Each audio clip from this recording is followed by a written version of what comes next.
Moya mumanya ko fenaran mona mo bara nyagali ba mine bara fa mo ga bogima ba mo ga kamena wali fe ko na mara mo toroge. Dans les dernières années, Bokeh a été au centre d'un boom dans le secteur de bauxite, avec la Guinée émergeant comme un des fournisseurs les plus grands du monde. La bauxite, qui est raffinée en aluminium, est utilisée pour la fabrication de produits comme les avions et les voitures. Mais bien que le boom de bauxite ait généré des profits énormes pour les sociétés minières et le gouvernement, l'arrivée des mines a changé à tout jamais le mode de vie de milliers de villageois qui habitent cette région depuis des générations.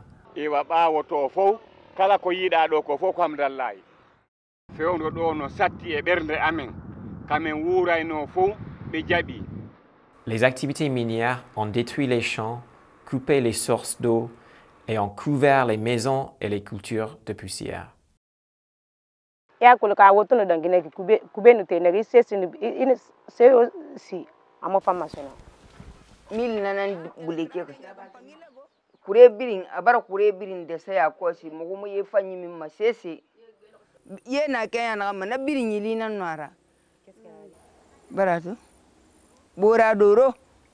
Les sociétés minières insistent qu'elles ont le droit d'exploiter le sol guinéen et qu'elles visent à équilibrer la rentabilité de leur projet avec les intérêts des communautés locales. Il faut arriver à satisfaire on va dire les deux parties, c'est-à-dire les populations et l'entreprise qui se trouvent sur un terrain que l'État lui a octroyé pour exploiter une zone.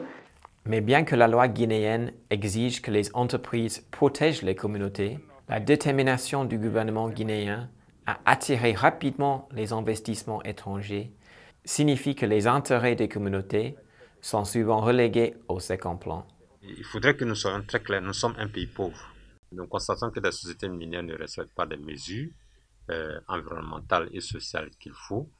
Et ce n'est pas facile pour nous de fermer d'un trait cette société. Pendant que le secteur minier de la Guinée est en plein essor, le gouvernement doit s'assurer d'avoir la capacité de contrôler les répercussions de cette activité minière accélérée.